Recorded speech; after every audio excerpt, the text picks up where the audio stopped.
Right, Jarryd. Now, just remember, this is a preview, not glass table.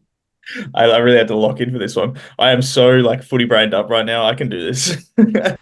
We can do this. Like, we can lock ourselves in. The pair people are expecting a lot. Oh, pressure. Pressure is on. I'm No, really. not really. They're just here for me. Anyway, should we smash? Oh, no, wait. Sorry. No, we're not doing that.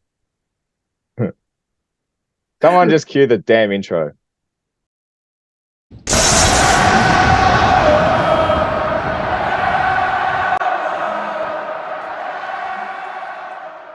Hello, everyone, and welcome back to the channel. Today, we're going to be previewing round 16. It's Port Adelaide versus St Kilda, and I thought, what a better way to preview this week's game than getting one of the best St Kilda people in the world. Unfortunately, Nick Rewalt wasn't available.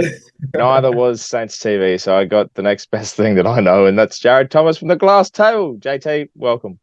I'm glad to be third on that pedestal. Nick Rewalt, Saints TV, and then me. It's good to be here. I'm very, very glad. This is my second ever preview on the channel. I did one at some point last year, I think. Maybe it was before the Marvel game last year, even. And yeah, it was good fun, and then we lost. And I'm not expecting much different this time. So it's good. Yes, no, it's been a nice quiet couple of weeks for you, considering you've had a bye and not much going on, and you had a pretty good game against the Lions as well. So coming into this one, how are you feeling to be coming up against a Port outfit that's, well, question marks to say the least? I tell you what, I've never been more confident coming off a loss in my life for us to still lose. I like like our last couple of weeks, we've had a really bad year, obviously. Our last couple of weeks have actually been okay. The Lions loss was pretty honorable in the end. Like it was only a 20-point loss at the Gabba is something that's like, you know, something where I can come out of it being like, I'm actually okay with that. And that was okay. And then obviously we beat the Suns the week before that, which no one wants to talk about that game ever. And then we had the Eagles before that, which was like, yeah, so 3 weeks, 2 wins and a loss, and the loss was honorable. Form's pretty good. Yeah, you say honourable loss. I mean, I can't really speak for the same for last week, but we've you know, we're very wary of what you guys are on to at the moment, playing at Marvel as well, which I found out during this week, which is astounding for me. Like the small facts astound me, and it's Yep. the fact that we're playing our first game for 2024 at Marvel. That's just, yeah, it's interesting to me. It's weird in a league that's so big bias, as we as we like to say, that this is the first time we're playing a game at Marvel. This is my first game I'm attending at Marvel, so same vibes. But like that's the thing as well. I like although I don't think we're gonna win, like everything is kind of pointing in the way of us actually going okay. Like decent form. It's at Marvel where Port haven't played it all this year. Port have just come off a very bad loss. Like all the signs are pointing to us winning, and I still don't think we're gonna win. So it's really rough for me. Yeah, 5 wins for the year, 9 losses. Mathematically, can still make the eight. Um, to talk about it, yeah, Port obviously not in the greatest of forms at the moment, and I don't know if you've heard, but Ken Hinkley's under pressure, and the fans are ropeable, and there's been a lot to speak about. How are you feeling with all this pressure for Port Adelaide, like coming into this one? It just spells like for me, it just spells a response game from Port, and I hate it. But it just, yeah, it's very particular to be that way. So with all this Ken Hinkley pressure, how are you feeling? Well, yeah, even in Victoria, we've heard a lot about Ken Hinkley. He's probably the number one talking point this week, which is very fun to see. But it feels like this is a constant merry-go-round for both Port fans and the AFL. Like every year, there's at least a couple week period where it's like sack Ken, like Ken needs to go kind of thing. And I feel like we're hitting that point right now, and we're looking right at the lens of a Port resurgence. I suppose you could put it. Like it's looking like one of those games where it's like this is gonna really suck. And like I just know like Port aren't like Port as a club and Port as a fan base and Port as a whole collective are not gonna let last week slide. Like they're not gonna let last week be what it is. And like Hmm. this week fans have been very, very vocal about how upset people have been, including on this channel as the last video would have said. Where people are very, very vocal both in the video and in the comment section and all over social media about how bad last week was and how this year hasn't been going for Port fans. And yeah, you're right. It stinks of a comeback game of a game where Port's just going to come out and be like, right, put the foot down. I'm done. And like I watched the video this week from the great Jagger Skillbeck, who does all these old, like the retrospectives of things. And there was the year about Geelong where like they just lost to North, all hope looked lost, and they come out and beat Richmond by nearly 200 points. I'm really worried about it. I'm really scared about it because it's fresh in the brain. But yeah, Port have not had a good couple of weeks, admittedly, especially last week. But yeah, it stinks of Ken coming out and doing just just giving it to everybody basically. Funny you speak about that game with Geelong and Richmond, nearly the 200 points. That was played in I was Docklands. gonna say So it was the Docklands, yeah. So, I tell you, if we have some sort of a turnaround where we end up beating you by nearly 200 points and going on to win the flag by 120, it'll be the most astronomical turnaround in football history, I reckon. And if Ken Hinkley did that, then I'd probably wash his shoes for the rest of his life. yeah. So don't count on it, Ken. But I will say as well, Ken Hinkley versus St Kilda since he came into the club in 2013. It's very interesting, this stat. Got our number. 13 wins and 1 loss. Mhm. That loss came in COVID, which doesn't count. So technically, he's undefeated against St Kilda. I was going to say that loss came in a year you guys made a prelim, and I was at Doesn't Adelaide Oval. count. Don't remember. Honestly, of all of them, it was probably the one that we shouldn't have won because it was the you guys made a prelim and it was at Adelaide Oval. I know we made finals that year, but like that one shouldn't have happened. If anything should happen, it could have been last year at Marvel. But no, it's a very you've had us pretty much since Ken's been around. Like there has not ever been a time in my life where I remember playing Port and enjoying it. It's never fun for me. And yeah, I'm not looking forward to what you guys could possibly do to us on the weekend. It's funny, like 13 of those wins throughout the time, I think 8 of them are decided by 2 goals or less. The most recent one was round 7 this year, and that was 10 points. We obviously speak about last year, which was at Marvel, and that was under 2 goals. We obviously speak about Cairns. We speak about the great Ryder to Grey. There's been countless of moments where we've unfortunately broken your heart. It's also 20 years since the '04 prelim. So speaking of celebrations, that one definitely will not get a mention this week by Port because we don't want to ruin that tradition either, like last week. And there's no Guernsey to be worn this week either. But what is it about Port to you that you sit here and go, far out, I don't know how, but we can't beat these mob? What it is there is always one player. For all of the memory that I've got, there's always one player that just like absolutely turns it up against us, no matter what the cause is. Like they will turn around and just smash us. Last year, the one that I was at and I got front row viewing to was Jason Horne-Francis in the last quarter deciding to just paste us around the park. That was really upsetting to me, and I hate it so much to the point where like I come into games against Port and I'm like, this is gonna hurt, and which player is gonna do it? Like who is gonna hurt me? And I get the horrible feeling it's gonna be like a Butters or something like that, where he like he's had a lot of criticism, like he's becoming one of the most fine players in the history of the No, AFL as of this week. I'm worried that he's going to come out and also make a statement and be like, oh, I'm not going to hit anybody, but I am going to have 45. So I'm just really stressed about it. it's supposed one of those games where it's just like we don't have Dixon this time. Last time Dixon was arguably his best, where he kicked I think 4 straight in a game where we kicked 11, 16. Yeah. Couldn't hit a target for the life of us, but still got the number. And then last year as well, you don't look past Dixon again, was monumental, I think, up forward. So the big key forwards, you won't have that problem this week. Marshall, Finlayson and Georgiadis. I mean, Georgiadis is in good form, but the rest of them are a bit, hey, going. But you look at the other end and you've got B1 and B2 with Alir and Radigalir, and they're falling over like pencil pieces at the moment. So I think Max King's a worry for you guys in terms of just kicking 5 or 6. Yeah, well, he kind of has to make a bit of a statement as well. There was when we were really bad this year, like we went on a really bad stretch. He was getting a lot of the flack from a lot of Saints fans, like me included. Like I don't think he's bad by any stretch. I just think he wasn't playing. He's not playing to his strengths. And then he got injured for that week, or he got suspended, whatever it was, came back and he played really well. Like, was up strong, taking marks. I don't care if he doesn't kick 6 a game. Like, that's fine. But as long as you're going up for these marks, bringing them down, getting them in positions for the likes of Higgins and all that Butler and stuff like that to be able to go and get the ball from the bottom of these packs. That's all I want. Like, half the time it just felt like he wasn't competing and not moving up the ground and was really slow. Now he's kind of doing that a little bit more. I'm like, okay, this is fine. Now you need to add some good goal kicking, and you finally got that forward that we've been asking for years and years, kind of thing. Funny though, last time we met as well, we saw Aaliyah get knocked out by Jack Higgins, so I'm sure they'll be staying very much away from each other. We saw Sam Powell-Pepper do his knee, who's been pretty huge in these types of games against St Kilda. Like, we talk about ins and outs. Obviously, you get Wanganeen Malira back this week, which surprised me in the first hand, like getting rested with the bye coming up anyway. But yeah, I think he adds so much to your side.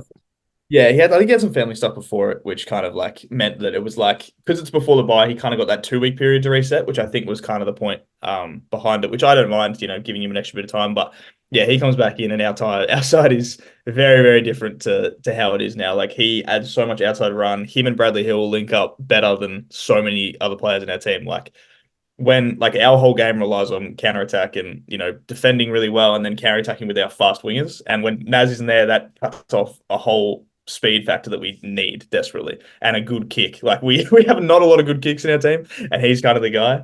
And so being able to have him not only helps out, he's pretty strong defensively. Like, he gets back and runs back really well. So yeah, it's good to kind of stop those high forwards and stuff like that that are going to be running back that are probably going to do some damage. Yeah, like you speak about ball getters, like Wanganeen Malira. You talk about Sinclair. You got Hunter Clark back in the side, who's, I reckon, a big influence. There's a lot of names on St Kilda's list that, the team hasn't got the mix, but individually, a lot of star power, I think. And if you can get a few things right, it could be a game where you just come off the bye and go, you know what? We're going to have a run like GWS this year and just, it's St Kilda. I shouldn't really say that and get your hopes up, but, you just never know. So there's a lot of star power I think you can rely on this week to, get the job done. Yeah, I think the only thing that sort of not worries me, the thing that I think we need to do most to kind of really impact this game is, yes, our stars need to perform. So Steele's got to get himself back to his best. He started the year really well. He's kind of fallen off a little bit in the last few weeks. Hunter Clark has been really good since he came back in. But I think the most important player this week for us is Marcus Windhager. Because so it's actually going to come down to the coaching, really, firstly, on who he's going to go to. He's 100% going to go to somebody. You can pick. I personally really think going on Horne-Francis is probably the way to go with this situation, just because an inside mid kills us every time. Like, we really, really struggle to quell the influence of an inside mid. When we let them just go and do what they want, they will kill us. Like, Lockie Neal does it to us every single time. Like I said, Horne-Francis does it to us. Boak used to do it to us when he was playing inside mid more often. Like, these guys that are in and under and getting the footy absolutely kill us every single time. I would love to see Windhager go to Horne-Francis personally, but again, he could go to any of the likes of any of these guys that are killing it in Port's midfield. And we've seen in the past few weeks that Port's midfield hasn't been able to sort of get over this run with roll, these tag rolls. They aren't doing it as well as some other mids. So I'm hoping if we can do that as well as a lot of other teams have been doing to Port in the last few weeks, we'll be a little bit better off. And I think Windhager is our most important player this week, easily. Windhager going to Horne-Francis would mean he'd have to go to fullback. All right, he can do it. I'll back him in. That's spoken like a man with confidence. I think one thing that Port will miss this week is Burgoyne. He's out with a hamstring, so he won't play this week. But it does spell Trav Boak back, which is quite nice because he was a little bit sick last week, so he'll come back in and make a play. I think Rioli will come back as well, which is, I think, huge for us because we need a small forward. We can't rely on Francis Evans or Logan Evans or 17 other Evans we've got in the side at the moment. Although Logan Evans was really, really good last week as a debut. McEntee. So I think having Rioli back will be handy. And I think we'll probably drop Zerk Thatcher. You don't have the tallest of forward lines. So I think, although he would play really well if Membry comes back in. For some reason, Membry always plays against Port. So I think if Membry came back in, that'd be a good matchup. But otherwise, I don't see Zerk Thatcher playing. How do you see this one panning out? Is it going to be a Ross Lyon fest where this ends up being a Cairns 43-42 at Marvel? Or is this going to be the Brisbane St Kilda 100 points each, back and forth. Yeah. See, I actually see this going more the latter. I see this more going towards the higher scoring one because I think Ross knows at this point of the year we can't afford to just sit back and let teams kind of constantly work up against us because we don't quite have the defensive acumen to be able to hold that. And especially against the midfield like Ports, what we need to be able to do is Port's probably going to win it on the cold face 9 times out of 10. Like that's a thing that I think Ross knows. And he says, okay, we can let them kind of do that, but we have to rebound and rebound quick. So I think it's going to be pretty fast flowing football, to be honest. And we're going to try and really move the ball really, really quick up those wings, especially having Nazaya back and things like that. I think he's going to really try and be like, all right, we're going to push the pace of this game. Like they're expecting us to come out, try and be like brick walls and just kind of absorb the pressure. I think he's going to really try and take advantage and try and push on the outside. If we're going to win this game, I think we need to do that because I don't think we're winning in the midfield at any point in time. I don't think it's ever happening. And with the likes, like I don't love our small back line, like our backs. I don't think are going to be able to handle Rioli because I know he did well against us last year as well. I worry a lot about that kind of stuff. And I think the only way we're going to do it is concede that the midfield probably is a lost cause. It's probably not going to happen. Steele's going to hold his own a little bit. He'll be able to lay a tackle here and there, but for the most part, Port's probably going to win it. And we have to really work on rebounding and rebounding quick and not just kind of slowly moving our way around the back. Like Port are going to just eat that up. The pressure of the midfield is going to kill us and it's not going to work. We need to go quick and move the ball fast, and which leads me to be like, I think this is going to be a high scoring one rather than a low scoring. I think the matchup for me out of all of that is Marshall versus Sweet. No Soldo been injured now. I don't think they'll bring back Dante. So Sweet's got that role. I don't think he was. That's a tough ask. Yeah, Sweet. I mean, they played against each other in that first game this year, and Sweet actually did the number on him. I thought in terms of tap ruck work, but around the ground, I think Marshall's going to hold his own. And I think. I think if you're going to concede the midfield battle, I'm definitely conceding the ruck battle. I think Marshall's going to hold his own and roaming around. But yeah, it all appeals to me that this is definitely going to be one out of that middle bracket. Both forward lines aren't the most coherent at the moment, to say the least.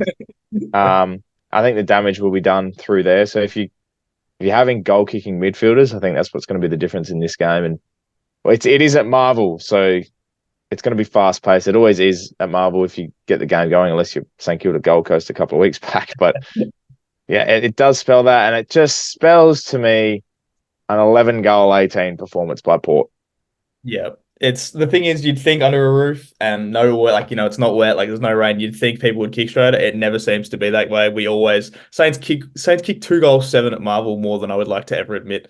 And it's just really, it sucks sometimes. But you are completely right in that I think it's the team with the goal kicking midfielders, and unfortunately that is not us. Steele is not a game player that, like that he was in 2021, 2020. You've got the likes of Butters and, like I said, Horn Francis, who have the ability to dominate the midfield and then kick goals. And I think that's what's probably going to do it. Because, yeah, the four lines for each team aren't exactly flying right now. Like, again, they're really kind of struggling to do what they need to do. And I don't think the back lines for each team are doing great either. But I think that's where, yeah, it's going to be one between the arcs. And there's going to be a lot of pot shots from about 50. Then you will come up and try and launch a couple. So I do absolutely see an 11-17 type performance. 11 is generous for St Kilda, but I see a lot of behinds being kicked here. But I think the majority of these goals are going to be coming from around the arc, if not further out. If you look at it, you sum it up, it's a 12:40 or 1:10 game. As we say, we will be both attending together, which is, I don't know how that spells for both of us, to be honest, but Gonna go well, I'm sure. Yeah, there'll be plenty of cordial strength, that's for sure. Sum it up, Sunday early. It's a game between two sides that have been very disappointing, I think, in aspects this year. A St Kilda side at home, Port Adelaide under a lot of pressure. What's your tip for this week?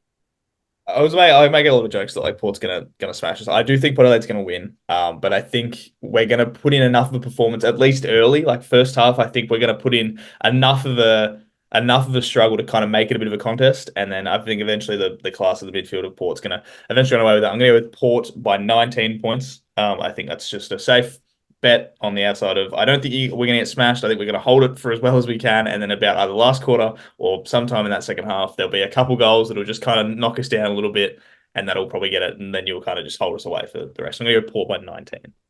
real. It's the game that we always talk about on the glass table. It's that stiff arm game. Yeah. So get I get to a completely, certain league, they're like, nah. yeah, no, just hold that goal for goal, couple here, couple there. Yeah, it's always bloody nice to watch. Um, I yeah, I think I agree with that. I think, and Port fans will be like, no, we want to sack Ken, so I hope we lose. And look, it could happen. It very much could be this week. But in saying that, I don't like to see my club drag through the mud for too long. So this will be your typical Port win by 4 goals, response game for Ken Hinkley, Yeah. because my feeling is we've always been put under pressure by the players over the last couple of weeks. Why can't they stand up in big games? Why can't they do this? But when it comes to questioning the coach, for some reason, whatever the case may be, every Yeah. single player on that list is like, nah, man, not the coach. So we'll stand up and play well. So I see that happening. And I see it, the fact that it's at Marvel, we've lost 1 game out of the last, I think, 10 or 11 there. So yeah, I I'm nervous, keen, but that's my tip. I think Port. Yeah, I completely understand. Like, yeah, it always seems like Port play well and when Ken's under pressure. I remember, like, start of last year, people were like, "Why is Ken still coaching? He should be done." Like, I don't know why he's there. And then you won the first 6 or 7, or you won however many to start the year, and he does look like, you know what I mean. So like it was every time Ken seems to be under pressure, Port seem to respond. And yeah, I absolutely see that coming this week. It's gonna be a talked about game purely for the coach, not any other reason. No one else cares about Port St Kilda other than the fact that Ken is the coach of Port right now. And I think that's what's going to then end up coming out is that Port's going to win by a lot. Everyone will be like, yeah, that's what we thought. And then the cycle continues. Goes back to bad Ken, we don't want Ken, and get the whole thing. Yeah, it's a real month to month type of thing with Port at the moment. It is that time of the month, essentially, for Port fans. But you never know, 8-6. But yeah, it's going to be fun. It's going to be interesting, and we both get to be there, which is I don't know how I feel, to be honest. Gonna go well, I don't think. I mean, we might be too hungover to care, but like I think either way, it's not going to end well. Whether it's we both don't even make it to the end of the game, or we both one of us is sad because the team lost. Either way, it's not going to end well, and looking forward to it. So Yep, and you know what? I think 12:40 or a 1:10 game on a Sunday is not really a sackable time slot. no, unless we Don't win see it by like happening. 120, Ken's not getting sacked. If we lose by 120, I'm just booking a flight home straight away. That's it. You said that the other day. You said I'm going home that night. That's I wouldn't even say that night. I'll be the first one out there. it. Train to the airport. Oh, yeah. But if you can keep my luggage, man, I'm not even. I'm not even going home. Nah. But Jarryd, that is our preview for this week. Thank you very much for jumping on board. Well, on. Yep. You're not going to get any match fees for it, but I just really appreciate your time and the exposure. And good luck for this week. That's all right. It's weird being on the channel twice in a week, but it's nice to get it done. And yeah, I'm very much looking forward to the weekend. And yeah, like I said, hopefully we don't lose by too much. Your appearance fees will definitely be sent into the DMs afterwards, and I will not be looking at them. But let me know your thoughts in the comments, Port fans. I look forward to this one, and hopefully, I don't know. I just hope we win, just for the sake of the fact that I want that winning feeling again. We haven't had a win in June. That shouldn't be Wow, the case. But it'll be yeah, the last day, the last day, the last chance. the last day of the month, and we win. Extraordinary stuff. But make sure you subscribe to the channel. Thank you very much for watching, and we'll see you in the next video. As always, someone actually asked me, where's ThePear? And I'll be like, as always. Yes. As always, ThePear.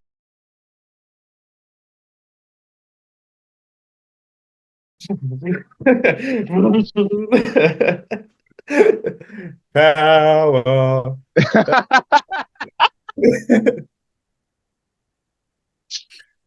Just found my end credit scene.